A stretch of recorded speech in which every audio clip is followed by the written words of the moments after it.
প্রিয় শিক্ষার্থী বন্ধুরা, তোমরা কেমন আছো? হয়তো খুব বেশি ভালো নাই। আজকে এসএসসির রেজাল্ট বের হয়েছে। যারা তোমরা এসএসসি পরীক্ষা দিছিলে তারা কেউ কেউ ভাবছিলে যে আমরা 4 পয়েন্ট পাবো, তাদেরকে 3 পয়েন্ট আসছে, বা কেউ ভাবছিলে যে আমি A+ পাবো, তাদের 4 পয়েন্ট আসছে। এরকম অনেক লোক আছেন, এবং কি যারা ফেল করেছেন ভাবছিলেন যে আমি পাস করব, তারা ফেল করছেন। ঠিক আছে, তাদের মন ভালো নাই।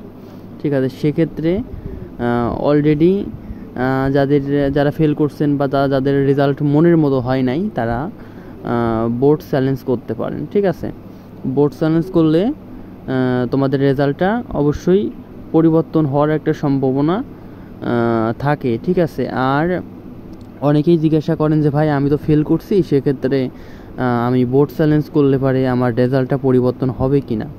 এটা অবশ্যই তুমি যদি বোর্ড চ্যালেঞ্জ করো তোমার রেজাল্টটা পরিবর্তন হইতে পারে।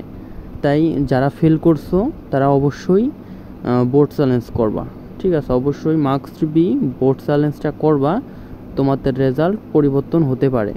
এখানে কি হয়, দেখা গেলো যে তোমার যে সাবজেক্টে তুমি ফেল গেছো, ঠিক আছে, যে সাবজেক্টে ফেল আইছে সেই সাবজেক্ট তুমি ভালোভাবে পরীক্ষা দিছো, মানে তোমার ভালো একটা রেজাল্ট করার কথা সেই সাবজেক্টে, দেখা গেলো যে সেই জায়গা একটা ভুল ত্রুটি হতেই পারে। ঠিক আছে, মানুষ মাত্রাই ভুল হয়, ভুল হইতে পারে। হয়তো স্যারদের হয়তো রেজাল্ট যে সময় যোগ করছে তখনও ভুল হইতে পারে, বা নাম্বার বসানোর সময়ও ভুল হইতে পারে। তাই তোমরা বোর্ড চ্যালেঞ্জ করবা, তোমাদের রেজাল্টটা পরিবর্তন হইলেও হইতে পারে।